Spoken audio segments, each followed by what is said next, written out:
Welcome to the PW Fan, the ultimate DIY pro wrestling podcast created by fans for the fans. This is episode 97, and drum roll, please. Brrr. It is the start of year 3 of our podcast, boys. Congratulations. I'm so proud of you both. We've got another action-packed show lined up for you. I'm your host and the grumpy old school wrestling fan, collector, barber, and musician, Talk Wrestling, Tim Gilbert. And I'm your host, the architect of pro wrestling podcast, Funko Pop collector, Steelers fan, Booker Andy. Booker. I'm also your host and no selling wrestling indie fan and football lover, Jeremy. All right, guys. Well, we got a great show today. Unfortunately, we're going to be starting with some sad news. We're going to be talking about Bray Wyatt and Terry Funk, but then we're going to pick up the vibes a little bit, be talking about All In, and then we're going to have to bring it back down again, talking about CM Punk and Jungle Boy Jack Perry getting suspended because of their backstage altercation. So it is a up and down show. It was a weird week in wrestling. A lot of stuff happened. Before we start this week's episode, go to youtube.com/the PW Fan Pod. Comment, like, and subscribe. Really helps us out, helps us get more views, get on people's homepages, and just gets more visibility for us all around. If you go to prowrestlingtees.com/the PW Fan, we got 5 different merch designs. We're going to get a year 3 shirt going soon, and then the one I've been talking about, Jeremy's special Jeremy shirt. But anytime someone wears one of these out in the wild, you're basically our street team out in the world wearing that logo. So ground roots movement, and we really appreciate anybody who buys a T-shirt.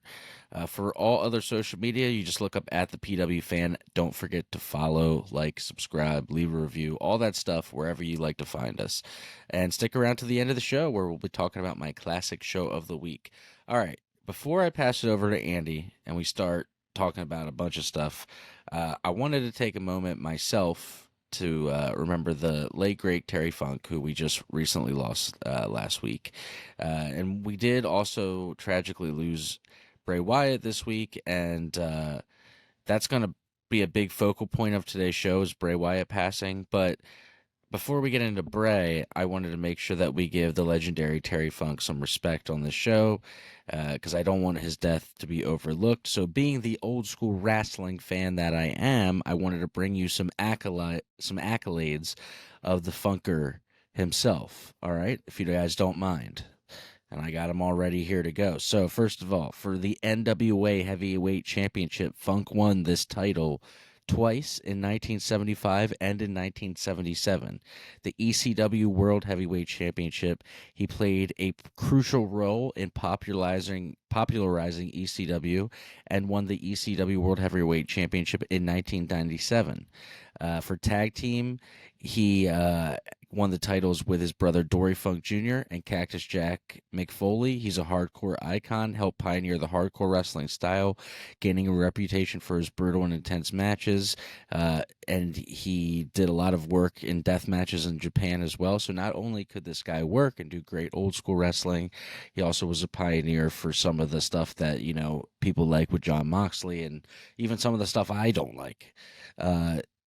He introduced a lot of ideas like the empty arena match, and participated in the first ever barbed wire match. The longevity of his career is remarkable, and he even wrestled several decades into his latter years. In 2009, he was inducted into the WWE Hall of Fame. And overall, Terry Funk's career is marked by his versatility, innovation, and impact on the wrestling landscape, making one of the most respected and memorable figures in sports history. Thank you for everything, Terry. Pro wrestling would not be as big as it is today without people like Terry Funk and the Funk family paving the way, and literally creating what you see today. So I wanted to make sure that they were properly thanked at the top of the show, because I know we're going to be talking a lot about Bray, but Terry Funk, very important to pro wrestling, and this is a pro wrestling show. It's just something that I felt like I had to talk about. But Terry, rest in peace.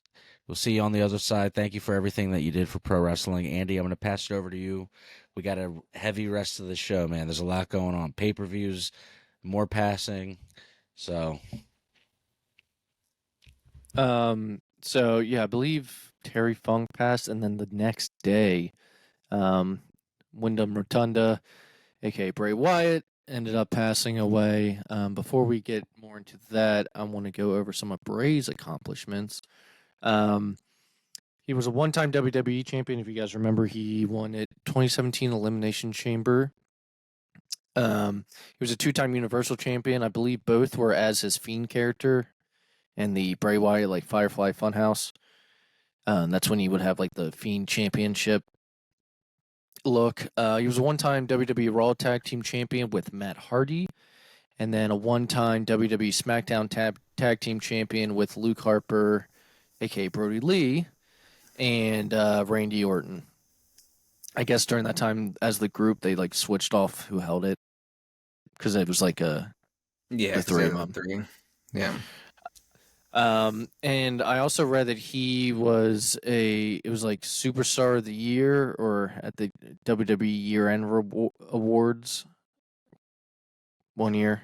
I don't know if that used to be a thing in WWE. Yeah, they used to like do like year-end winner matches and stuff. I remember that.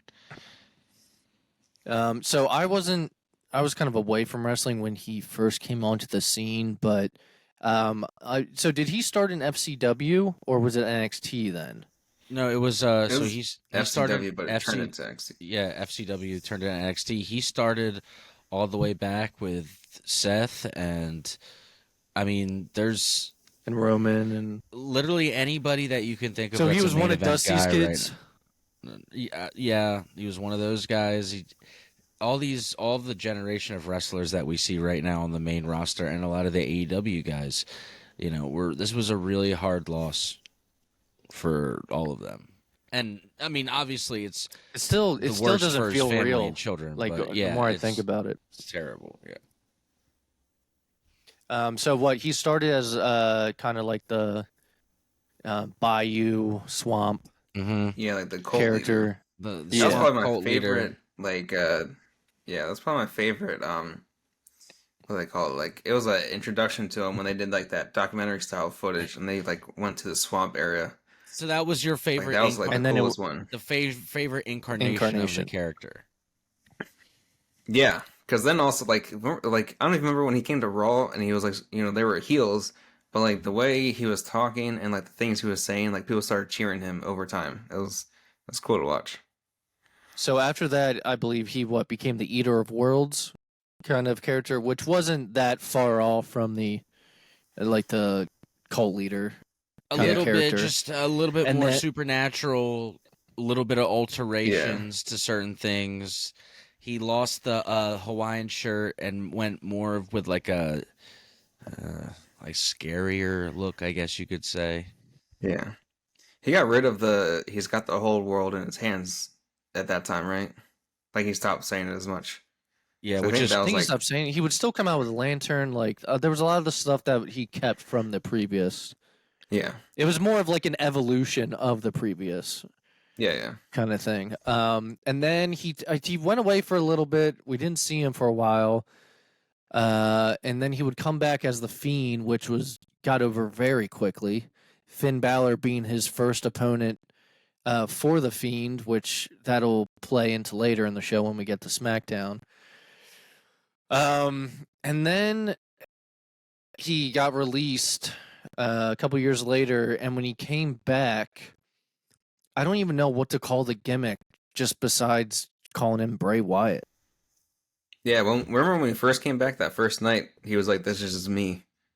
It was just Bray. Yeah, and you know what sucks? Like, just in a opinion of his wrestling character, Yeah. is that I think he was trying to make a comeback with everything that was going on, and maybe we would have been able to find out what it Yeah. would have gotten to. Just like, your shirt, Uncle Howdy. We would have found out about But yeah, him. who we know now was Bo Dallas all the time, Yeah. underneath a mask. Did they officially say Which that? means- Yeah. Okay, Which also so- means that, what pay-per-view did they wrestle at? It was when he was most recent one that Bray Wyatt was at. What, with LA Knight? Yeah. That was the Right? Rumble. Yeah, the Rumble. That's where Uncle Howdy dove off the thing. Yeah. So that was Bray's final opponent was LA Knight. Yeah, that's what it So was. Yeah. That was I his just wanted final to- match. I just wanted to say though, I mean, if we're judging things in wrestling time, which is kind of like its own thing. So the last time we saw Bray Wyatt really was when the Uncle Howdy dove off and did the stuff with Well, LA I was Knight. thinking about this. I think the last time we saw him on TV, not in person though, and I don't like that this is the last thing we saw of him on TV, but he was feuding with Bobby and he did like an exercise video that was like silly Firefly Funhouse kind of thing. Yeah, I But remember it that. wasn't it wasn't in person because they were supposed to feud at Mania, and then I guess I can go into what happened. But in March 2023, he would end up getting COVID and would develop heart complications. This caused him to have a weak lower part of his heart. That's in quotes. And so, okay, so then I'll just keep going. Just a week before he died, he was hospitalized for a heart issue. He had a follow-up appointment with doctors the morning he died and was advised to continue to wear an external heart defibrillator, a device designed to treat people experiencing sudden cardiac arrest. So that day he died, he told his fiancee he was going to take a nap, and she became concerned when she heard his alarm going off about an hour later without stopping. The report says Wyndham was discovered in his bed, not breathing, and was turning blue. His fiancee called 911, and her mother attempted CPR, but he was later pronounced dead at the hospital. So that Terrible. device, it says, while it remains uncertain whether the device could have potentially saved Bray Wyatt's life, investigators established that he wasn't wearing the defibrillator at the time of his passing. They discovered it inside his vehicle, which was parked in his driveway. And so I was telling Jeremy before the show, I've heard a lot of times that, if it's not the typical symptoms of a heart attack where it's like obvious, a lot of people, I believe, get very tired. And so I think that's what happened with him, and he wanted to lay down. And basically, they're saying he died in his sleep. It's super sad, and Super sad. still, it's just still crazy to me. I've told you guys, it feels a lot like I remember where I was and everything when I found out Eddie Guerrero died, and it feels a lot like that as a kid, except for now I'm much older. I don't know about you, Tim and Jeremy. I think the Bray Wyatt one affects us all for a lot Eddie of Guerrero ways. was 38, Bray was 36. So they were both around the same age. Both died of heart attacks. What I was gonna say Completely was different situations, though. But what I was gonna say was I think the reason why the Bray one affects everybody for it's multiple reasons. Like so obviously it's gonna affect his wife and children. Number one, parents and all of his firsthand family, but and then his friends and all the other wrestlers. But then, so yeah, I just think the scary part about it is if COVID can make someone like Wyndham Rotunda have side effects where he eventually has a heart attack. It just hits close to home when you're close to the same age, and it's scary, man. I don't know, it's some dark stuff, and I'm just sad that like a guy that was so nice and so well liked and seemed like he's an athlete, you know what I mean? Like takes care of himself for the most part.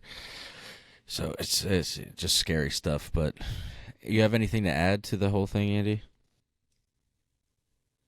no, I mean, I'm sure we'll add more stuff once we get to the actual tribute show. Right. But yeah, I mean, it was a bummer of a week in wrestling. It ended pretty well, but earlier in the week it was kind of a bummer. So, let's get going here because we do have a big show covering All In as well as predictions for we have a double pay-per-view weekend coming up. So let's get into Raw. Really quick, Sami Zayn would end up opening up the show. They were in Quebec this past week. And, of course, the Judgment Day would come out.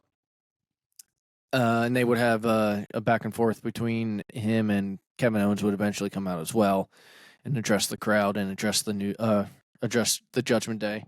The New Day would defeat Matt Riddle and Drew McIntyre, who seemed to be a new tag team, at least temporarily. Chad Gable.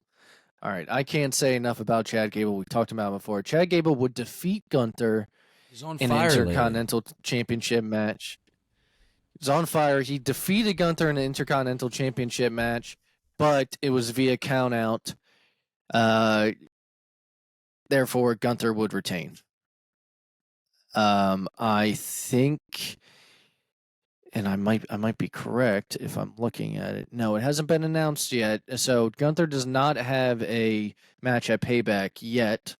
That we still have 2 more WWE shows to go that it could be announced, including the one tonight. That if it was going to be announced, it would be announced tonight. I think Chad Gable should get a rematch with Gunther and at least have a clean, clear decision.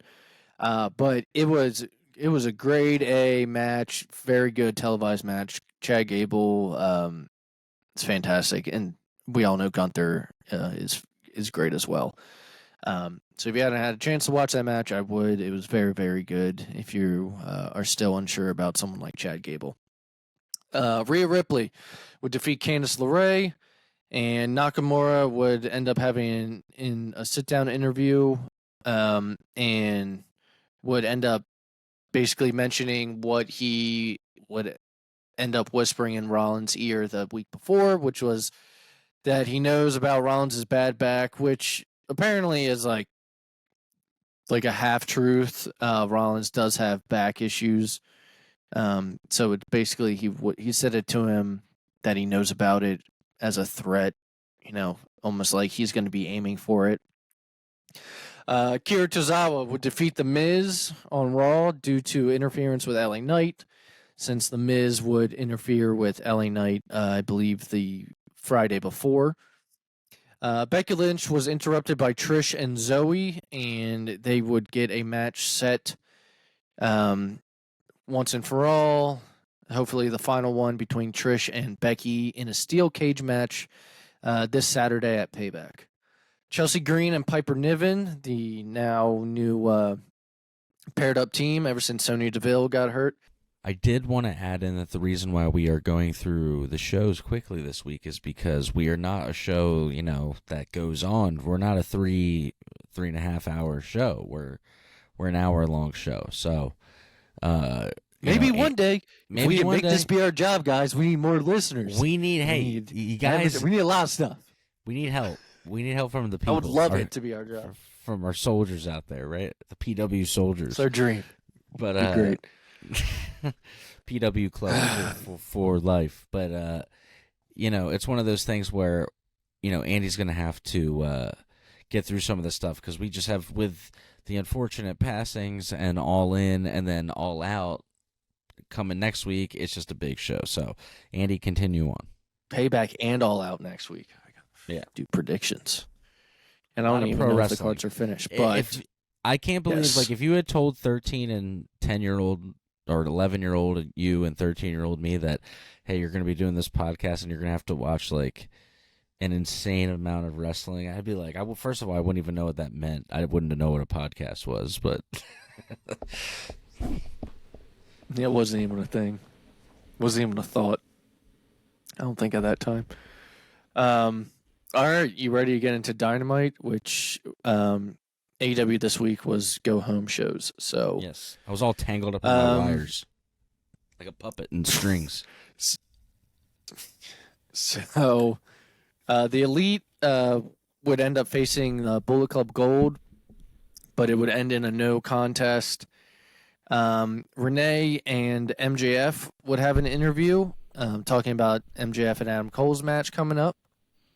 Jon Moxley would defeat Rey Fenix, who was supposed to be a part of Stadium Stampede, but he could not travel there, so they kind of did what they do, and they took him out of the picture. But we also had a returning Santana and Ortiz to join the Blackpool Combat Club side. So it makes me wonder if Ray would have been able to go. Who would the other man for the Blackpool Combat Club side be? Unless they always knew this and there was just their way of making it seem like Ray Phoenix was going to be on it. But Santana and Ortiz returned and haven't seen them, especially Santana, time. Though apparently their issues are still not resolved from what I've read from numerous websites. But they are able to get along for now. I will get say things done. I will say when we get into the show, it did look like the vibes were off a little bit, as they say. They weren't wearing any matching gear. They were looking very separate. No. Very different. But they didn't avoid each other like the blood and guts match from like a year ago or whatever. Right. Which I think was like the last time we saw Santana, because they weren't actually near each other for a lot of the spots in the ring. But I don't think they actually did something together. It's got to be a tough spot to be in, right? Kind of like a band where, let's say that you're in a band, and I love my band members, but this is a hypothetical. Let's say that you're in a band and you know that together you guys make great music and people like it, so that way you make money and you have a good career. But then you're also like, well, I hate this guy, but you have to do it. And so it's got to be a tough spot to be a wrestler, and you're like, I don't want to be a tag team with this guy, but I'm more relevant and make more money when I am in a tag team with this guy. You know what I mean? Everyone works with people they don't like. But that's an intimate relationship. It's like being your tag team partner and traveling and doing all that stuff. Yeah, like you, it's different, I guess, if you're a single star, but if you're a tag team partner, you're going to be doing and being paired together for everything. Yeah. Jericho and Will Ospreay would have their contract signing. Renee Paquette and Adam Cole would then have an interview to talk about the upcoming match with MJF at All In. Nick Wayne and Darby Allin would defeat AR Fox and Swerve Strickland. And Ruby Soho would defeat Sky Blue. And our main event was Aussie Open defeating the Hardys for the ROH to retain the ROH Tag Team Championships. Not that the Hardys could have won anyway because Jeff can't travel, but Aussie Open would retain and would still end up facing Adam Cole and MJF at All In. That wraps up Dynamite. Anything to add, Tim? No, I actually don't. I guess with the Jeff Hardy thing, it's like one of those things where it's like we kind of knew he wasn't going to be able to travel, so. Yeah. Okay, so if you all are watching, or I guess listening too, because you haven't heard him talking a little bit, Jeremy's having an internet problem, so he was not. And he might come back. It might just be me and Tim. I wish he was here for this next part because we're going to be talking about the Smackdown Bray Wyatt, Terry Funk tribute show.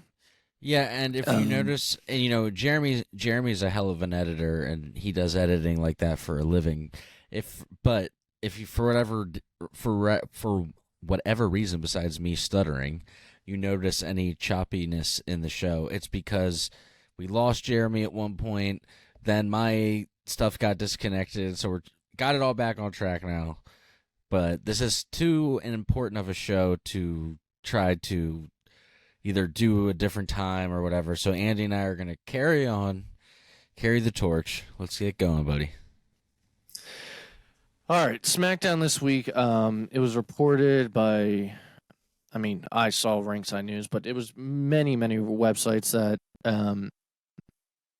the whole plan for SmackDown this week was basically scrapped and postponed to next week, as in this coming Friday, because of the passing of mainly, again, unfortunately, Terry Funk's death is going to seem overshadowed by Bray, but I believe that it's bad to say, like, I don't think SmackDown would have scrapped plans because of Terry Funk.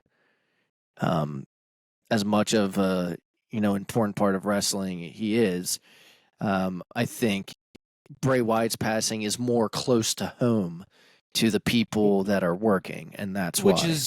is why, and I already talked about it at the top of the show, but I did the big Terry Funk thing because I wanted people to know about Terry Funk, because Bray is going to be the bigger deal because of how young he is, and Hey, so Jeremy has returned to us. Jeremy, I was just telling the people at home that our poor boy might have some editing to do. We've had a couple mishaps, but we're all back on track now. But we made it just just in time because we're just talking about Bray Wyatt and Terry Funk. Bray Wyatt and Terry Funk. The tribute show. We're just about to start it. We didn't want you to miss it. So nice. Welcome back. Yeah, sorry about that. We haven't even started. So, so yes, all the plans for SmackDown this week were scrapped, and the show was written as a tribute show. So to open up the show, they have the in memoriam images of, I believe, Terry Funk and Bray Wyatt, and when the show actually went live, everyone that could go out there and work, or that didn't have to be behind the scenes, basically was out on stage, not just the superstars. And they did a 10-bell salute. They announced that Bray Wyatt had passed, and they showed a very, very good, in my opinion at least, you guys can add your own, video package for Bray Wyatt. Any thoughts on that before I continue? I thought the package was great. great. It was very well done. That was really good. Yeah. Yeah. WWE always does really good video packages. And the salute was sad. I mean, it always is sad anytime they have to do that. Now, did they do the Terry Funk package after this whole 10-bell salute? I feel like they did, but they did it later on, didn't they? Well, when they came back from the video package, then the lights would dim, and I know there was one at some point, so I don't want that to, not be said. SmackDown did do a Terry Funk video package. I just don't remember exactly where it was. But when they came back from the video package, the crowd was chanting, he's got the whole world in his hands, correct? Yeah. Yes, the crowd was chanting, he's got the whole world in his hands, which was chilling. And the lights were dimmed, and there was a spotlight on Bray Wyatt's rocking chair at the top of the ramp.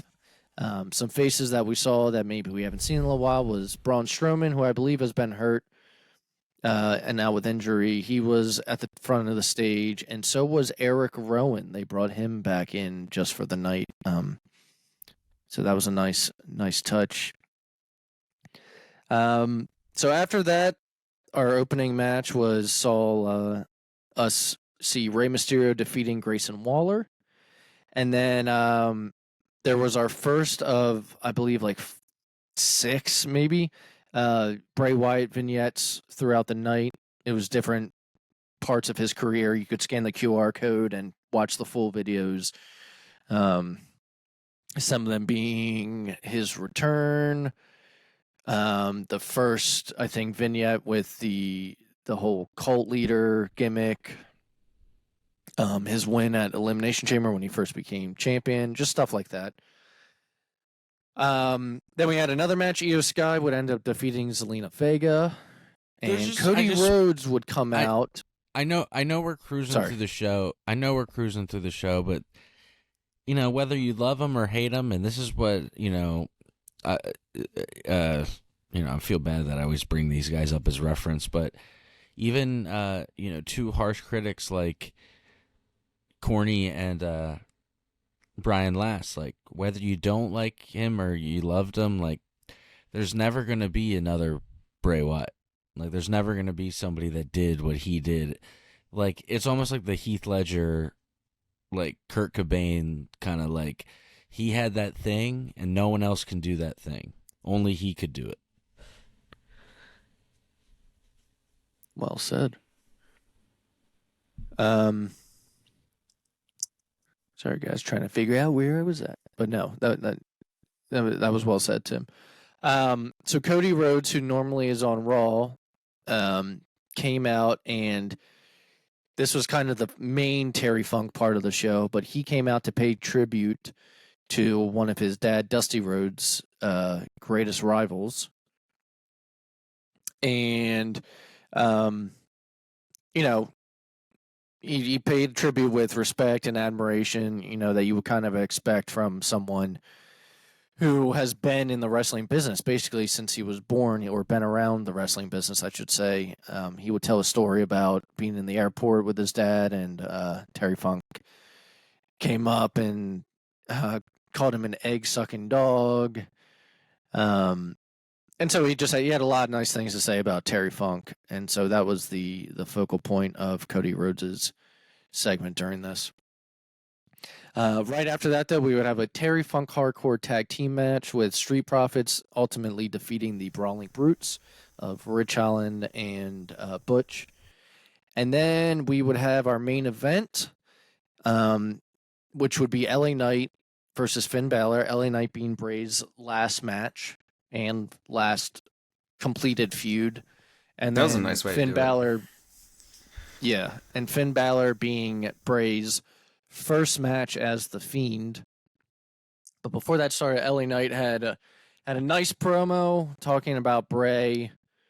I mean, there was a lot, but he credited Bray for preparing him for the push that was to come to him in 2023, while preserving the feud that the two engaged in for a long time.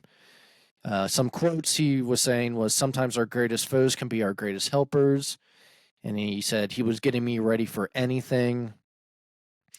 And since he is feuding with The Miz right now, he would end his promo on Bray saying, "And Miz, as a wise man once told me, next time you see me," and then the camera would zoom in on his face, he would say, "Run." And then it would cut before coming back to the actual match. So I thought that was a cool thing that they did. Oh, so LA Knight sad. would It's end up cool. It's just, God, dude. Anytime it's like, I can't believe he's gone, man. So LA Knight would end up defeating Balor, but the way that the show actually ended was, I don't know how to describe it, but you remember when the Fiend and like everything would be like woo woo woo, and like it was like a computer shutting off kind of thing and all powering down. That whole sound would happen in the arena, and the lights would go dark and smoke would go into the ring, and then it ended with everyone holding up their phones, for the Fireflies, and a lantern was in the ring, lit up in a dark arena, and smoke coming around it, and it went off the air with "Thank you, Bray" chants. Yeah, in a weird way, it was like almost like I was expecting him to come out, like at the end, even though obviously he wasn't. But just because you're so accustomed to like hearing that, and then it's like, oh, Bray. Yeah. But that was a nice way to end it, though.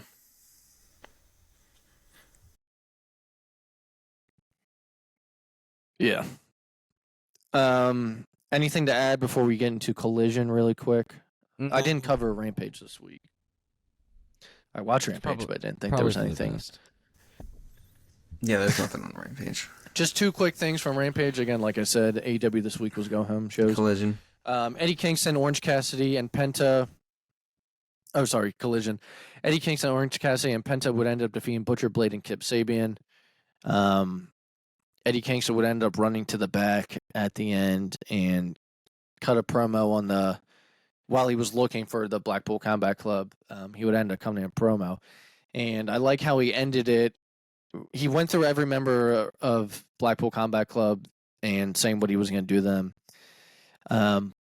But he would end up saying something about Claudio, and he's like, Claudio, because we all know how he actually feels about Claudio. He said, Claudio, he said, I'm going to save you for last. He's like, basically, I don't know if he used this term, but it means the same thing as what he was trying to say. He said, "You're my swan song." Like, he's like, "I'm gonna let you burn," something like that. Yeah, I saw people. Great. I don't know. You would just have to.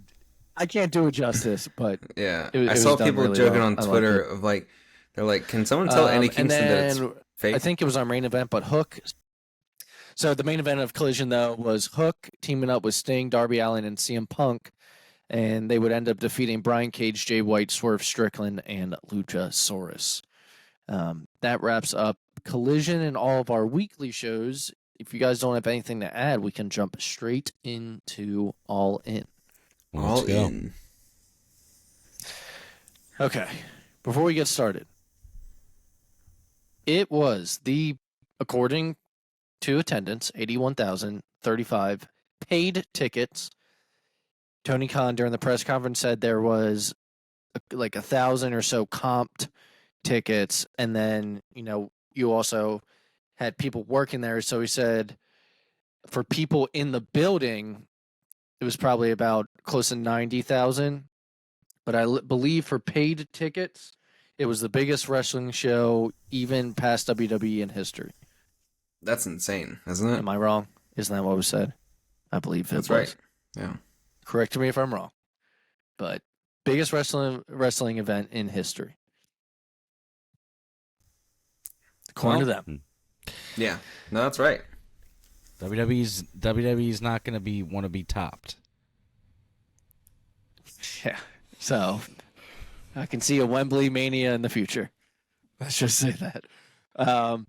There were two main matches on the 0 hour of the card. And I'll start with the first one. There was some stuff that was done, but I wouldn't consider them matches. It was more like segments. But Adam Cole and MJF versus Aussie Open for the ROH Tag Team Championships. This match, quality-wise, could have been on the main card. I thought it was very good. I did not think they would win because of the main event, but MJF and Adam Cole are the new ROH Tag Team Champions.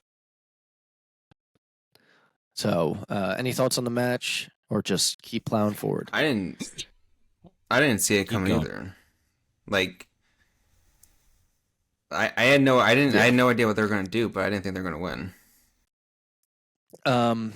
Now this next match, though, I did not get a chance to see. Jeremy, you might have to take the wheel with this one, but it was also on the 0 hour. It was Hook versus Jack Perry for the FTW Championship. Hook would end up winning. Jeremy, what you think of the match? How was it? It wasn't. Be honest. Yeah. It wasn't bad. This is the most I've seen Hook get beat up though. In a match at all. But yeah, obviously there was I guess we'll just cover it now. The stupid moment during this match where Jack Perry, they're by a car with Hook, and he points at the glass and knocks on it, and he looks at the camera and says, "This is real glass." And he said, "Cry me a river," basically referring to Punk when they had the argument. So I don't know, 7 weeks ago now. Which then prompts the whole thing. I guess Andy can talk about afterwards, but basically Hook wins at the end. He throws Jack Perry into the glass, and then kind of does his sleeper, and then he wins. So, as Jeremy said, that I'll get into it. All right. It's going to be a hot take from us, guys. Hot take. Okay, so Jack Perry, like Jeremy said, well, let's start at the beginning. A couple weeks ago, Jack Perry, I believe, against Rob Van Dam, wanted to use real glass in some kind of spot. CM Punk was told to go to Jack Perry and tell him we don't do real glass. That ended up starting a beef between the two. During this match, when they were at the car, Jack Perry would knock on the glass of the car windshield and say, "That's real glass." And he would look at the camera and say, "Cry me a river." A clear shot to CM Punk. Now, before we get into what happened afterwards, I want to say, who the fuck are you to go out on the biggest wrestling show of all time and talk and give your real opinions about stuff? This is my problem. This shit would never fly. No one would ever think about doing something like that in WWE. Because Triple H it wouldn't happen. Because Vince or Triple H, as soon as you got back through the curtain, would be either tearing you a new one or you just know you'd be fired. It would exactly. So why people hate Punk, And it's like he looks at the business like a business, and you going out there thinking you can do and say whatever you want. And this isn't just Jack Perry. There's been other people like Heyman and stuff that went into business for themselves and think that they can just go out there like it's some indie show and there's no repercussions. It's like you're on on cable TV, you have advertisers, it's a huge business, and you're in the biggest wrestling show of all time, and you're just going to go out there and say your shitty opinions and start drama. Like, who the fuck are you? But then you got to follow up and tell the people what happened when he got back through the curtain. This is where everything goes wrong. I know. So I'm just saying. So the latest report of the many sources that are, talking about it is that so Punk and Samoa Joe were the opening to the actual star of the show. So when Jack Perry's match ended, Punk and Joe would be in Gorilla waiting. And apparently when Jack Perry walked by, Punk said, you have something to say? To where they would end up getting into an altercation. Hang on. Did Punk say, do you have something to say, or did Jack Perry approach Punk first? I've heard mixing reports. What's the report you heard?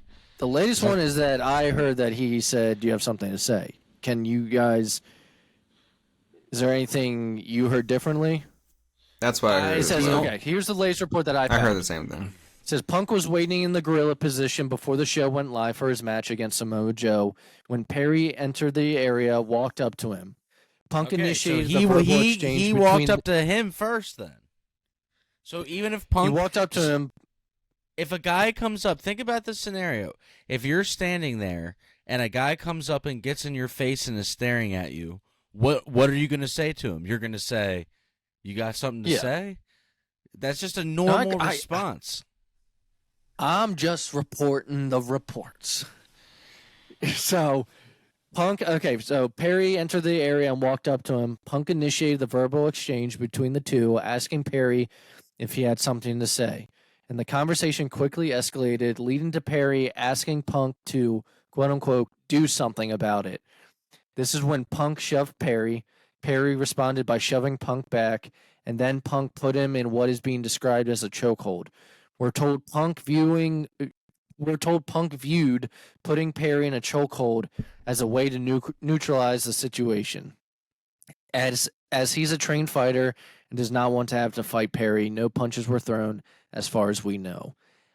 After the match, Punk is said to have headed to his dressing room to get changed. If you guys notice, he was escorted by security. It is believed that Punk proposed the idea of leaving the venue given the circumstances. According to his own accord. Punk departed voluntarily and later rendezvoused with some of the talent following the event. Now, after the incident, because Punk had a match, Perry was told to leave the building, and then Punk left voluntarily later. Is it reported yet that are they suspended or are they suspected to be getting suspended? They're both suspended now. That's the latest.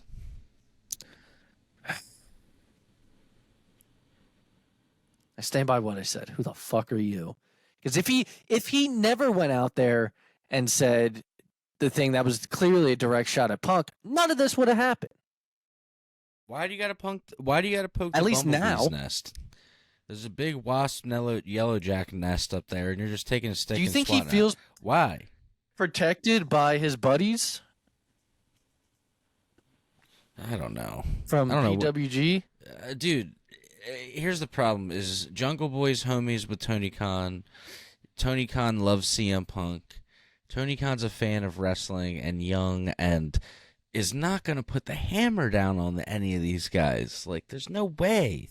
It'd be like that's the issue. They clearly don't have. If you had respect for your boss or fear of your job, you would not go out there and say that shit. You just wouldn't. If you didn't think there would be any repercussions. There's also the part about Punk threatening to quit after this, or I guess right before he went out too. That. Yeah. Which would have been a mess if that happened. They have something extremely wrong backstage. They need, dude, I don't know what they need. They need a therapist or security people or something, HR. dude. HR. I don't know. That's what I'm saying. Like they need like a AEW therapist backstage. They're like, all right, so what's the problem now? And then they just like vent and talk their problems out rather than like yelling at each other. We were talking about CM Punk while he did open up the show with Samoa Joe for the real AEW World Championship. When it was CM Punk, I thought it was a really good opener. I think I was watching it with Tim. Tim, you were surprised that Punk opened up the show. I thought that was surprising, and I thought the finish was surprising. Did he win? How did he win? It was It wasn't Pepsi a roll up. plunge, Pepsi plunge off the top rope. Oh, that's right. Yes.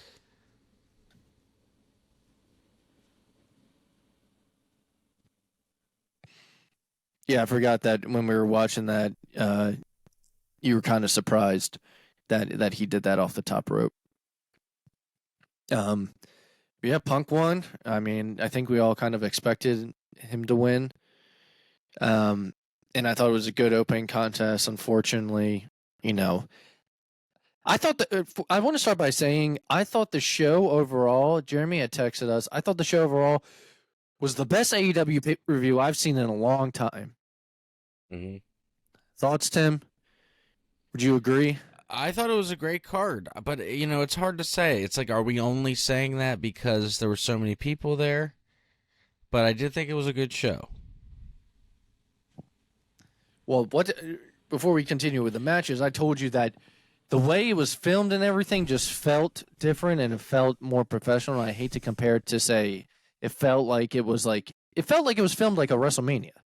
It did feel like, and whoever was doing the filming or whatever or however it was, or maybe it was the cameras themselves, keep doing it because the quality just seemed better in my opinion. It was a better shot show. I don't know what they used or how they did it, but it just looked better. I agree with you.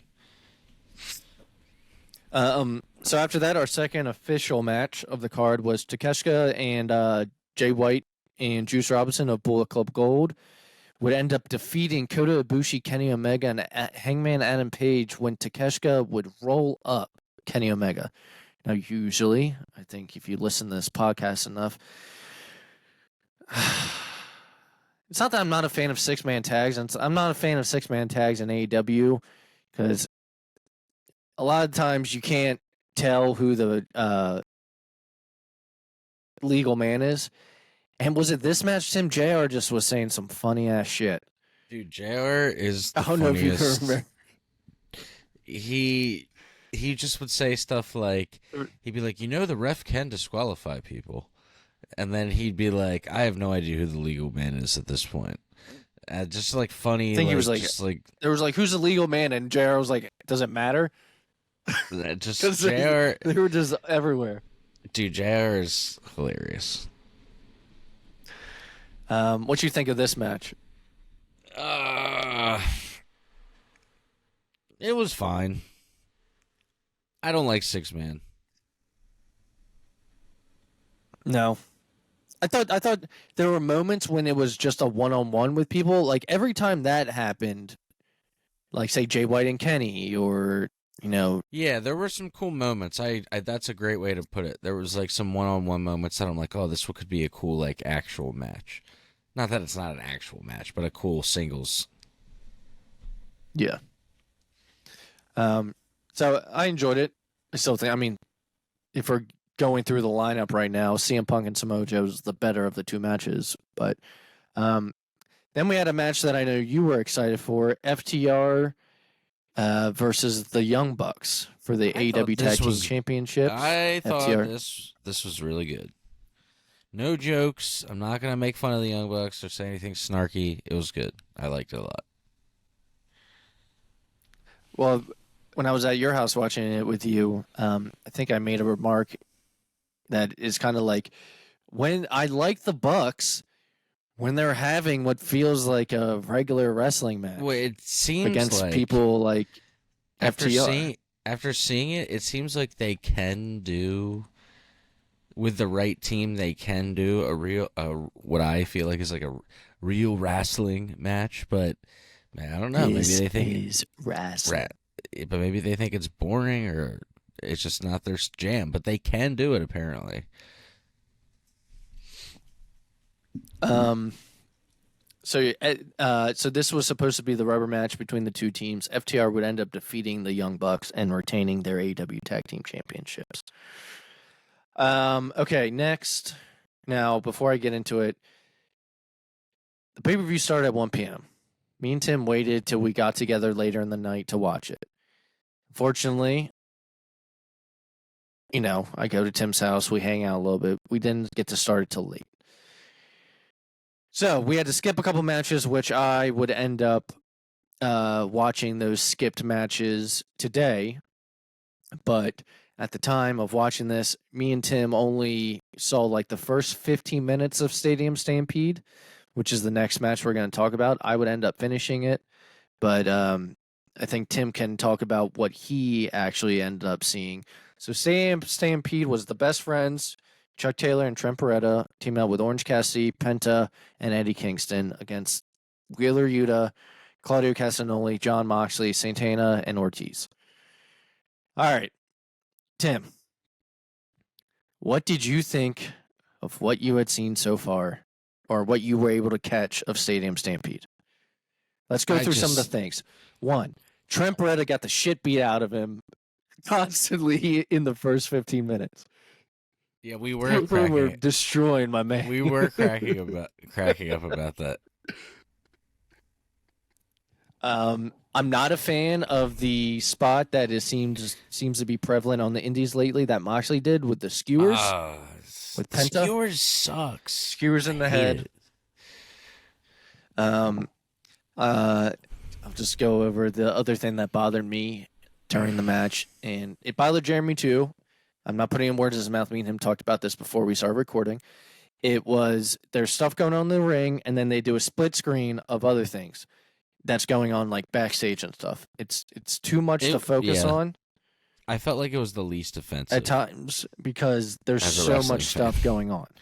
I'm a fan of real and so I feel bad for the people that were in attendance that were like trying to watch but then look up at a screen of something going on somewhere else.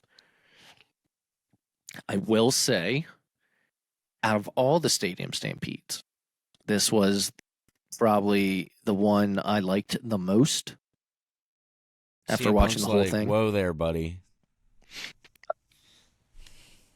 It was the least offensive. Orange Cassidy at one point. At one point, Orange Cassidy would grab a bucket of probably fake glass, since there's a whole glass debate going on, and he would wrap duct tape. He would grab duct tape and wrap it around his wrist and hand, but it would be sticky side out. And he took the duct tape and he smashed on the glass to make the glass stick to the duct tape, which is kind of a cool spot. Gotten. I believe that's how he would get the win in the end. Super in a while. Punching. There she blows. Claudio. Yeah, she would needs end up pinning Claudio. Gotta with get the new DLC. There was barbed wire. There was a spot with Penta doing a sunset flip. To God, I think Santana threw tables off of a ladder. I didn't hate it. Let's say that. I usually hate the Stadium Stampedes, which apparently now, Tim, is a new mode that just got added to Fight Forever, since you are the one of the three of us that actually owns the game. You can do a Stadium Stampede match. Run around a football field.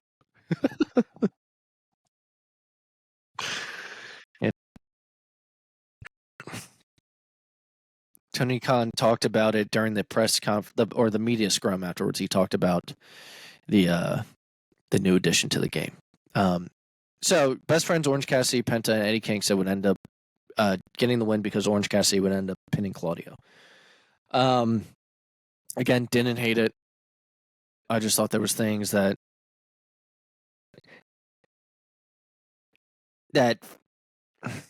like the camera stuff and the split screen, like that could have made it, just a little bit less of a headache. The spots were the spots. It's just whether you either like that stuff or you don't. That's your opinion to decide whether it's good or not. Okay, so after that, we had a Fatal 4-Way match for the AEW Women's Championship. It was Britt Baker, Hikaru Shida, the reigning champion, Toni Storm, and Saraya. Saraya would end up coming out to "We Will Rock You" by Queen. Queen, obviously, or not obviously, but if you know, is from England. Tim would make the comment when Saraya came out as, "Jesus, how much money did they pay for this song?" So this Fatal 4-Way, again, I was talking with this. Jeremy texted us listeners, and he again went away. He doesn't think he's going to be back, so me and Tim are just going to continue the show, just the two of us. But before the show started, I was talking to Jeremy about this match. And we both agreed. Do you believe us is the only way? That's all you get. Because we're not talking about the Judgment Day. But me and Jeremy agreed this match could have been a little bit longer, this women's Fatal 4-Way, but I thought it was good. Saraya's family would get involved at one point, and obviously she comes from a big wrestling family. I think most people know that. Her entrance involved her entire family. Saraya would end up winning the title. And she did it in her home country. She did it after having a career-ending injury. So, good for her. Happy for her. I think she was my prediction to win because out of everyone in the match, she was the only one that hadn't been champion yet.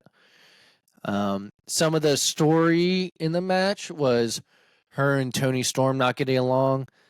Toni Storm would end up accidentally punching Saraya's mom, and that would kind of be the catalyst for them to start fighting at one another. Ruby Soho would try to get in between them, but to no avail. And yeah, Saraya would end up winning. I thought everyone looked pretty good in the match. And yeah, congrats to Saraya.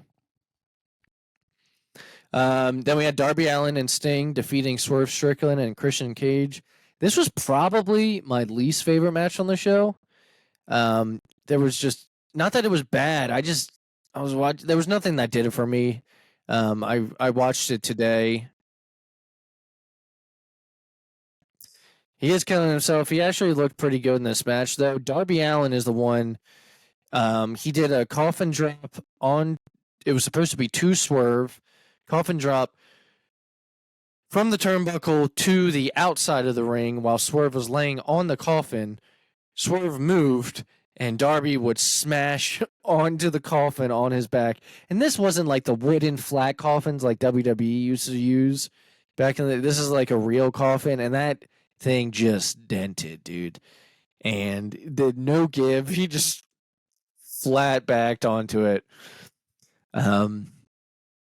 Yeah, it was just not pretty.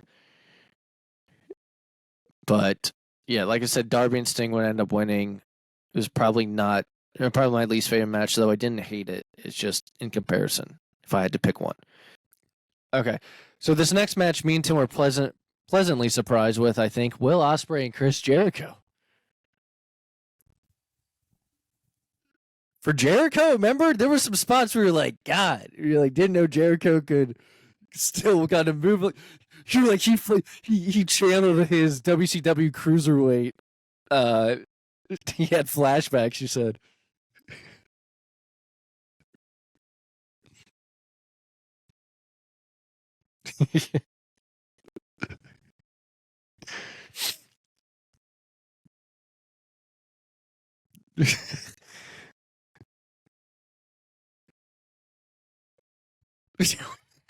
You're like,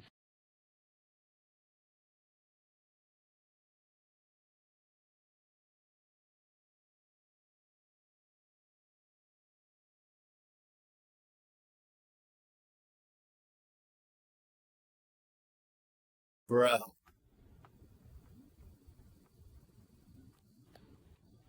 Hello? Hello? Now Hello? yours is out too.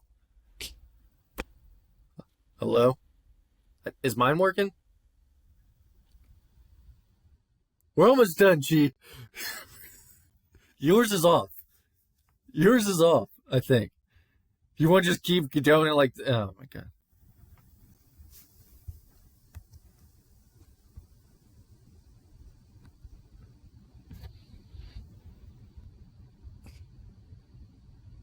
G, Yes. please Let's finish. just get through. Just please finish this, G. So, Will Ospreay would end up defeating Jericho as he should have. Hilariously, Jericho would... G. We'll call it singing his own entrance. But Jericho's singing. You know, Jericho, as you said to me last night, Jericho went up to Tony Khan and was like, Fozzy is not missing an opportunity to play Fozzy Wembley. needs to play in front of 90,000 people tonight. And you're going to pay to fly him all year. He's like, we're going to play one song. Okay, so after that, we had the Acclaim and Billy Gunn defeating House of Black and becoming the new AEW Trios champions. So Billy Gunn got one more title. Okay, let's get to the main event. All right. So yeah, Acclaim and Billy Gunn defeated. Acclaim and Billy Gunn ended up defeating the House of Black for the AEW Trios championships. Good match and good, happy for them. All right, main event was MJF and Adam Cole. My personal favorite match on the card. Would you agree, Tim? I thought the story was great. The back and forth of who's the heel, who's the baby face. You know, not being able to decide whether they're gonna do whatever it takes to hurt their quote unquote friend. MJF would end up winning with a roll up, I believe, and defeating Adam Cole to retain. They would hug it out in the end and hold up their ROH championships as well as MJF's championship over their head. Tell me what you thought about the match. It was excellent. I love the storytelling. We were talking about at different points where like they're definitely trying to go for like a bloodline level, like emotional story, trying to get like that involvement. I thought it was a great match. I think the right person won. I like the story that they told. Thought it was a little back and forthy. A little, you know, it was like, is he going to turn? Is he not going to turn? I was just like, all right. It was a little much, but it was good. It was really good. And yeah, I'm glad MJF still has the title. I think he still should be the champion. Well, that wraps up All In. We were gonna do predictions for Payback and All Out, but since we're having a lot of technical difficulty, guys, you won't be able to know all of them because Jeremy's gonna edit the hell out of this episode. But it's been really hard to get through. And so I want Jeremy's input if we were gonna do predictions. But next week we will be covering Payback and All Out. So it's going to be a packed episode. Hopefully, we can get through it a lot smoother. But thank you for staying with us for the past 2 years, especially if you've been starting from the beginning with us in this journey. We really appreciate it. But Tim, take us out.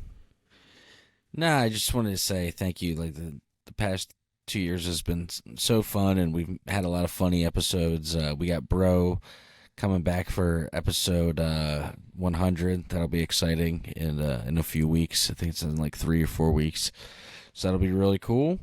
Yeah, we're happy to be doing this show. Happy to be doing it every week, and happy to have the listeners that we do, and we appreciate you all so much. Hopefully you've laughed along the way, and you'll get some more laughs in the future, guys. Please, if you have a friend that likes wrestling and likes indie podcasts, we are fully a DIY podcast. You know, when people talk about like punk rock and like hardcore, like, I mean, if there was a podcast version of that, like we do this by ourselves. It's fully funded, like, by us. It's our time. We wanted to grow into more, but we are very thankful for the people that do listen to the show every week, and you're the reason why we keep doing it. But I also love hanging out with these two goobers. Well, guys, there's no classic show of the week this week. I would say just go on YouTube or not YouTube, but go on Peacock, go on YouTube, look up Bray Wyatt, look up Terry Funk, watch their work, be in all of it, and keep loving pro wrestling, and we will see you next week on episode 98. Take care, everybody.